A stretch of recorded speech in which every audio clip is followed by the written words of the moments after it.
嗰幾扎落下車得唔得？快講。咩啊？唔得啊！我哋要搭的士啊，係啊，唔好意思啊，起標啊，唔該你。做咩唔起標啊？起標啊！咁我哋中意搭的士啊嘛，啊都要做噶啦，你短途你都要上噶啦。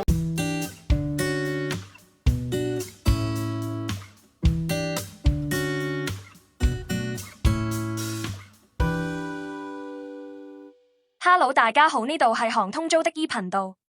一段近日喺社交平台流傳嘅影片引起網民關注，片段拍攝喺皇崗口岸，內容為一名男子同一名綠色的士司機發生爭執，事件發展同反轉引起廣泛討論。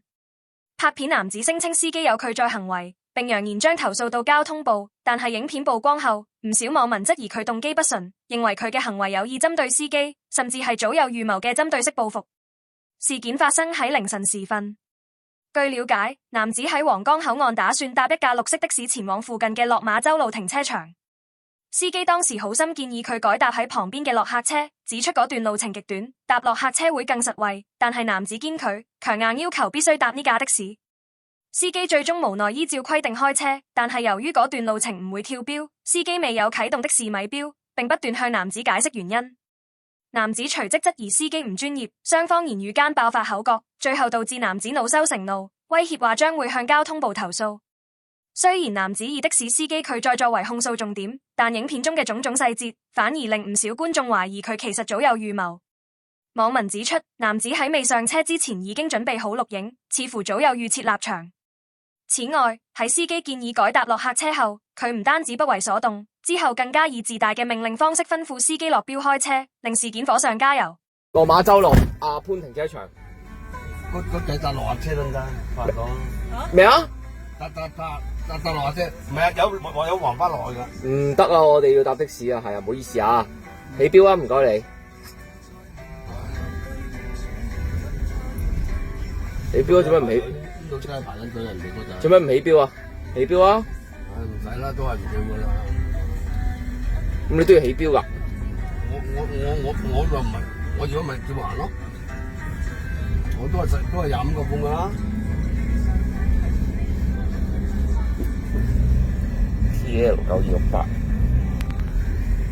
咁你都要起標啊！你唔起標嘅話，你點收錢啊？阿哥25個半咯，得噶啦，總之係啊，最低消費噶啦，你呢度唔計標嘛，我哋都唔使話幾百到就一就啦，搭落下車咯。咁我哋中意搭的士啊嘛，你又唔起標？叫你搭落下車啊，即係就隔離嗰度落下。我去到我都要搭的士入去噶啦，阿潘停車場。嗰啲落下車啊，即係隔離落下車，隔離嗰度即係上嚟落下，落完下你掹去門，跟住落去一樣嘅咋，明唔明啊，先生？我唔係話叫你搭黃巴再轉的士入去。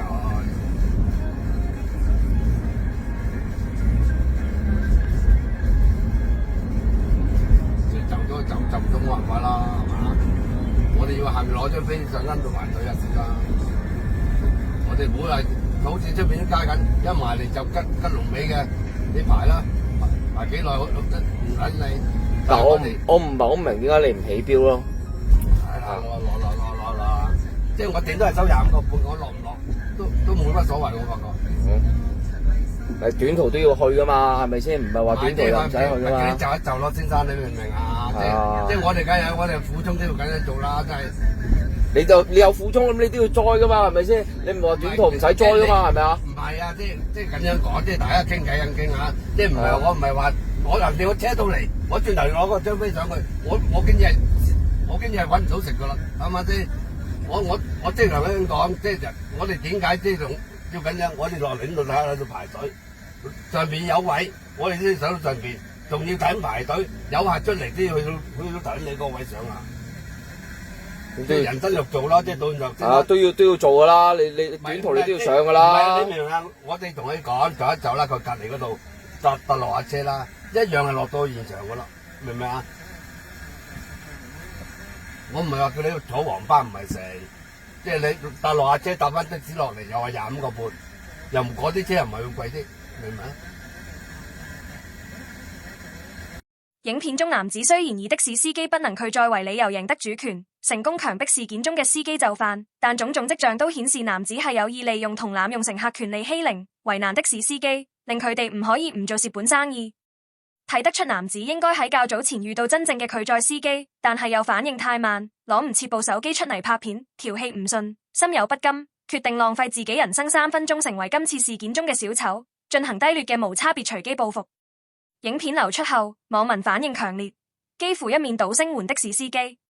好多人指責男子有預謀，有心搏出位，並批評佢嘅行為心理唔平衡。小學雞，上車之前開晒機，人哋就正經做生意，你就走去搞人，唔使話你係唔係有心搞佢。我未見過人搭親的士都開機，人哋好好禮貌，叫你去錯落客車喎。我本身我都好憎的士佬，但呢個好客氣，又有繼續車你點解要為難人呢？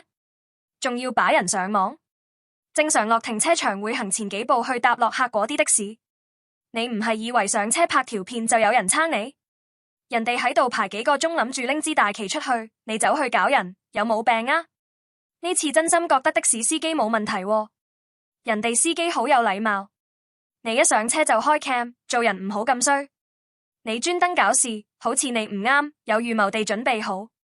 拍片者心理不平衡，小學雞揾司機出氣，劉明等睇俾人問候。香港的士因為以前風評唔好，導致而家經常都會出現呢種糾紛。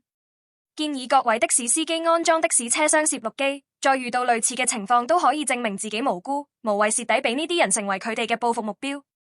中意呢條片嘅希望大家可以點讚、分享我哋嘅影片同訂閱我哋嘅頻道。